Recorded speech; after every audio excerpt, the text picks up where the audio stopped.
Roshni was 17, a girl with dreams shining brighter than the stars above her small town. She loved books more than jewelry, libraries more than markets, and classrooms more than wedding halls. Every morning she would wake before sunrise, help her mother with the household chores, and then sit with her worn-out textbooks, her eyes lighting up as she traced each word like it was a path to freedom. She wanted to become a teacher, not just to earn money, but to give other girls like her a chance to see a world bigger than their kitchen walls. Her father, however, thought differently. For him, a girl's education was never an investment, it was an unnecessary expense. "What will books give her?" he would say while sipping his evening tea. "In the end, she has to run a household, not an office." Roshni's mother, though softer, carried the same fear. "We are not rich people," she often whispered. "If she studies too much, who will marry her?" Boys' families want simple girls, not clever ones who answer back. But Roshni didn't answer back, not with words, at least. Her silence became her rebellion. She would quietly read under the dim light of a lantern,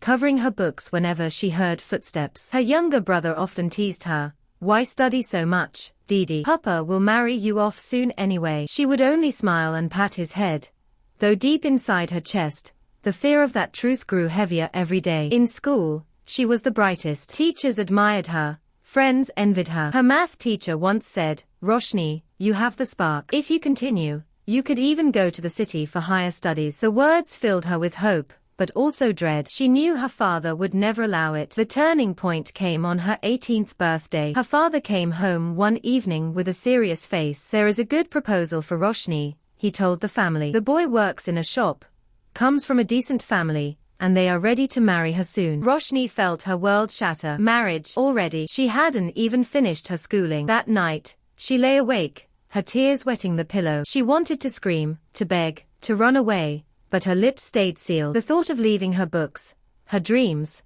her chance to make something of herself, it felt like someone was trying to cage a bird whose wings had just learned to fly. Days passed, and preparations for her engagement began. Relatives visited, whispering praises. "She's lucky to be settled so early," they said. "Girls shouldn't study too much, or else their in-laws will suffer." Each word stabbed Roshni deeper, but no one noticed her silence. Until one day, her school principal visited her house. Concerned by her sudden absence, he came carrying her certificates and medals. "Sir," he said to her father, "Roshni is one of our best students. She has the potential to do something great. Please, don't stop her education." Her father's pride flared. "Are you here to lecture me on how to raise my daughter? We know what is best for our family. Education won't put food on her plate, marriage will." Roshni stood there, trembling, her eyes locked on the floor. She wanted to speak, to plead, but fear sealed her lips. After the principal left, her father glared at her. "Forget these foolish dreams. From tomorrow, no more school. Focus on your marriage." That night,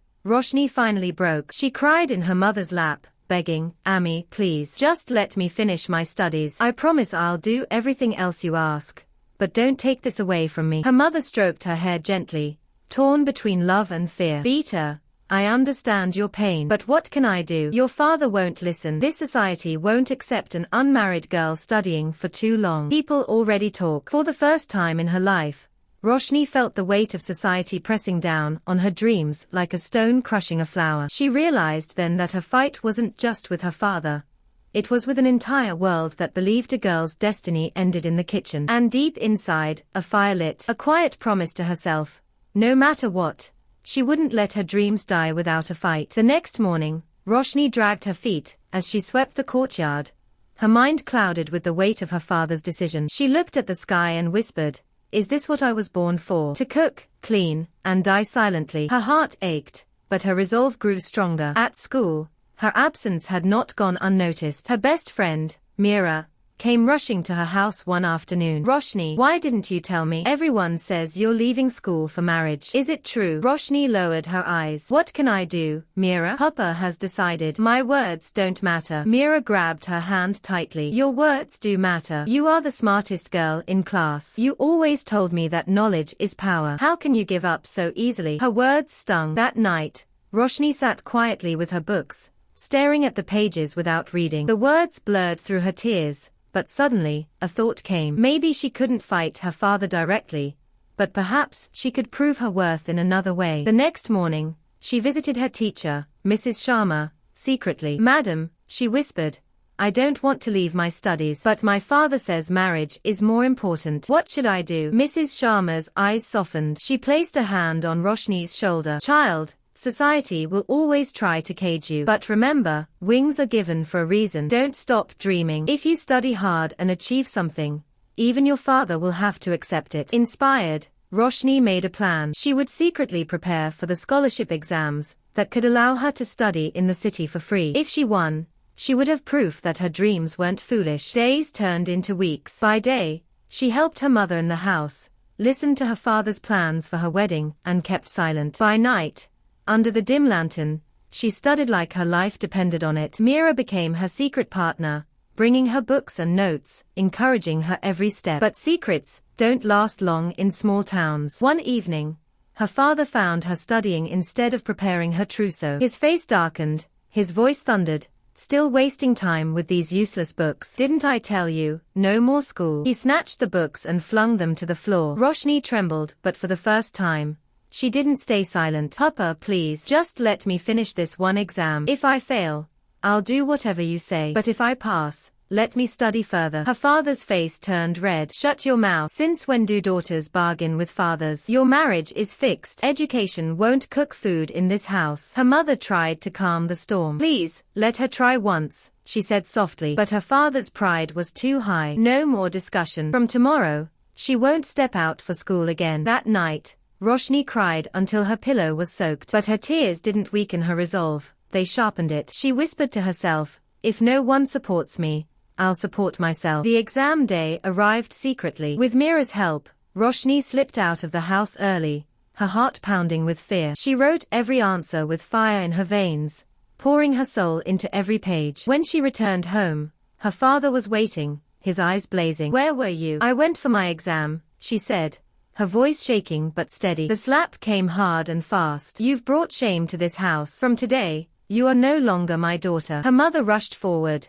begging him to calm down. Roshni's cheeks burned, but her spirit didn't break. She whispered under her breath, one day, Papa, you will be proud of me. Not ashamed. Weeks later, the result arrived. Roshni had not only passed, she had secured the top scholarship. Her teachers celebrated, Mira danced with joy, but at home, the news fell like a storm. Her father's pride and anger clashed with the undeniable truth.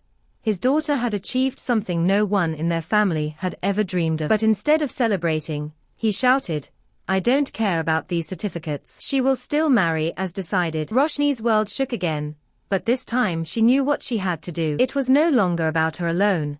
It was about every girl who was told her place was only in the kitchen. And for the first time, she considered something she had never dared before, to walk out of her house, not as a runaway, but as a girl choosing her own destiny. The house became a battlefield. Roshni's father refused to speak to her. Her mother wept silently in corners, and neighbors gossiped louder than ever. Have you heard? That girl defied her father for studies. No shame at all. Some sneered. Others shook their heads. What's the use of being so clever if she can't obey her parents? But Roshni kept going to school, holding her head high. She walked past the whispers, past the judgmental eyes, telling herself each step was one step closer to freedom. Mira stood by her side, and her teachers encouraged her. Yet at home, every evening turned into war. One night, her father sat in the courtyard, staring at the sky. This girl will ruin our honor, he muttered. Who will marry her now? People will say we raised a shameless daughter. Roshni overheard him, her chest tightening. She walked up to him slowly. Papa, she said quietly, if my education is ruining your honor, then maybe society's idea of honor is wrong. I don't want to disgrace you. I only want to stand on my own feet, to live with respect. Her father's face hardened. Respect comes from obedience, not rebellion. Roshni took a deep breath. Respect also comes from dignity, Papa. And a life without dreams has no dignity. For the first time, her father had no reply. His silence was heavier than his anger. Days passed, and Roshni received an acceptance letter for her scholarship in the city. Her hands shook as she held it, proof that her dream was real. But when she showed it to her family, her father tore the letter in half. You are not going anywhere. Your wedding is next month. That night, Roshni sat in the dark, her books spread around her. Her mother entered silently, holding the torn pieces of the letter. Beta, she whispered, her eyes glistening with tears, I stitched it back together. I may not be brave like you, but I cannot kill your dreams. Go, Roshni. Go and live the life I never could. Roshni hugged her tightly, sobbing. Ami, what about Papa? Her mother stroked her hair. One day he will understand. But for now, you must be strong for both of us. The next morning, before dawn, Roshni packed her few belongings, her books, her medals, and the stitched letter. With her mother's blessing and Mira's help, she boarded the bus to the city. As the bus rolled away, she looked back at her small town, tears streaming down her cheeks. I'm not running away, she whispered. I'm running towards my future. Life in the city was not easy. Roshni lived in a tiny hostel room, ate simple meals, and studied day and night. She faced loneliness, financial struggles, and moments of doubt. Sometimes she longed for her father's approval, for her mother's embrace. But every time she opened her books, she remembered why she was there, to prove that girls were more than brides, that their dreams mattered. Years passed, and Roshni became not just a graduate, but a respected teacher in a well-known school. Her students adored her, parents praised her, and slowly, her name reached back to her village. People who once mocked her now spoke with pride. Do you know, that's our Roshni, the girl who made it big in the city. One afternoon, as she finished a class, she noticed a familiar figure standing at the gate. Her heart skipped a beat. It was her father. His hair had grayed, his eyes looked tired, but his pride was still there. He stood silently as she walked up to him. For a moment, neither spoke. Then her father's voice broke the silence. You proved me wrong, Roshni. His eyes glistened,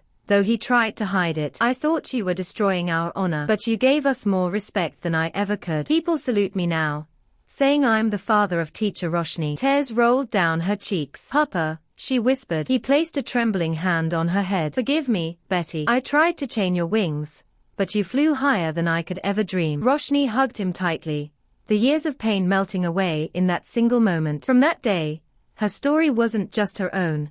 It became a light for every girl in her town. Parents who once believed education was useless began sending their daughters to school. Society, slowly but surely, started to change. And Roshni, she continued teaching, shaping young minds, living the dream she had once almost lost. Her life stood as proof that education was not a luxury for girls. It was their right, their power, their freedom. She had chosen books over bangles, knowledge over rushed marriage, and in the end, she didn't just win her life back.